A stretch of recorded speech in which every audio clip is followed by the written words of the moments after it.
Hi, welcome back to Museum Dental's Insurance Benefit Tip of the Month. For those of you that are joining us for the first time, my name is Maria Correa and I am the Director of Operations and Patient Advocacy at Museum Dental. My experience comes from the insurance side of it. I have over 25 years of experience with dental insurance packages and dental benefits coverage. I stem from something as simple as just explaining to your coverage to actually going out and doing appeals for patients on rejection of claims. And let me tell you, many times when you appeal a claim, you do get it paid.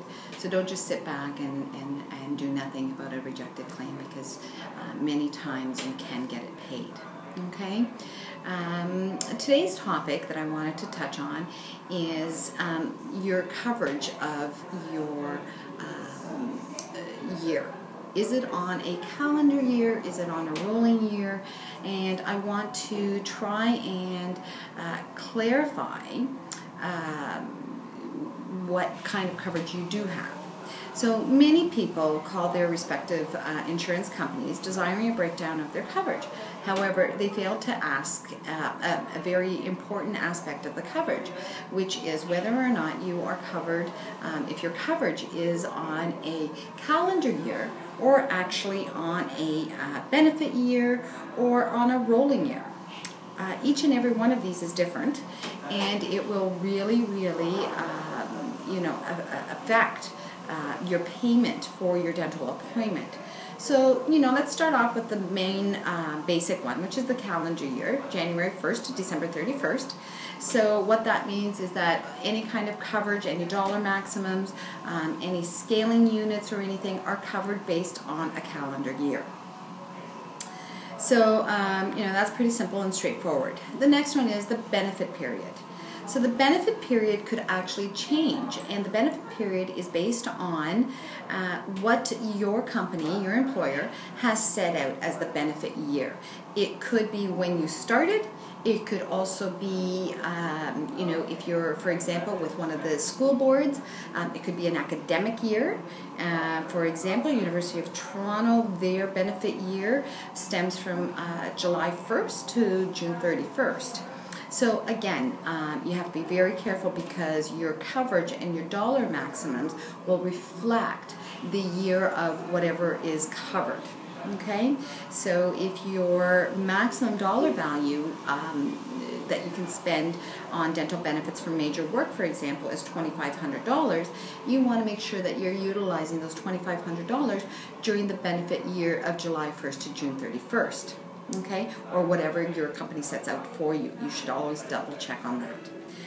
And the third one, which is the most complicated and very complex, is the rolling year. And I want to try in the best way possible to explain this to you, because this is the one that seems to be, being more popular with the insurance companies, and I understand why, because you're getting caught, patients are getting caught because they don't count backwards, and before you know it, you're at your dental appointment thinking you're going to be covered, and you get absolutely zero back from the insurance company. So let me try to explain to you what a rolling year is. So, for example, today, you go back from today's date. So in this instance, we go back to July 24th. And what you have to do is you go back to July 24th, 2012. And you count back. So if you have, for example, 10 units of scaling allowed within your benefits package, you actually have to count back from today's date to July 24th, 2012, and see how many scaling units you have actually used. If you have utilized more than 10 units, you're going to be caught and you're not going to get your dental appointment reimbursed to you. As well, if you have a dollar maximum, so again, let's go with the $2,500, which is the most common, $2,500 maximum.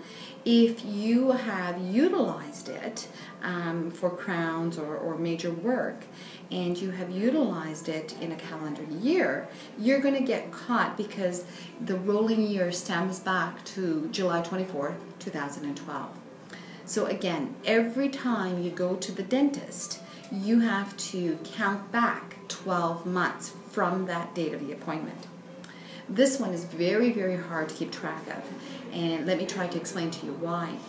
In many incidences, what we have is we have patients that are booked for their next appointment, scheduled appointment, in 6 months' time. So our hygiene department and our administration team takes the time to actually count back to ensure that the patient is covered. And we schedule them in 6 months' time, and we schedule them for a specific day. For whatever reason, the patient's schedule doesn't allow for that date, or they're traveling, or they have a business meeting, or their children have a play at school, whatever the reason might be. We all have very busy schedules. So they need to change that appointment, and they move that appointment, and sometimes it could be something as simple as just moving it ahead a couple of days.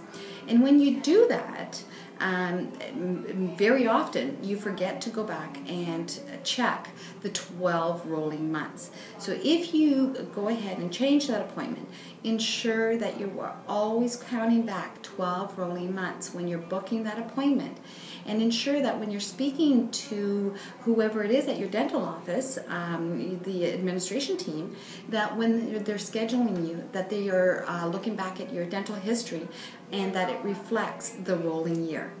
Okay, so this is definitely one that you want to look out for, and one that you want to be very careful with when you're changing an appointment. Okay, when you're contacting your insurance company, be very clear when they give you the dollar maximums for your coverage and your recare coverage and your scaling units and everything, and ask them what kind of a benefit year you're on. Is it a benefit year? Is it a calendar year? Or is it on a rolling year? And I'll even take it one step further, because some insurance companies, what they've done recently is that they have part of the coverage on a rolling year and then part of the other coverage on another calendar year. So let me rephrase that and explain by telling you that what they do is they will put the scaling units on a rolling year, so you have to always keep track of your scaling units, but yet your major work and your major dollar value that you're given to spend on your teeth for the year is on a calendar year. So in some incidences, you actually have a policy that is broken up into 2 different calendar years and a rolling year. So you don't want to get caught in that kind of a predicament. So I strongly advise that you definitely ask the right questions when you're phoning the insurance company.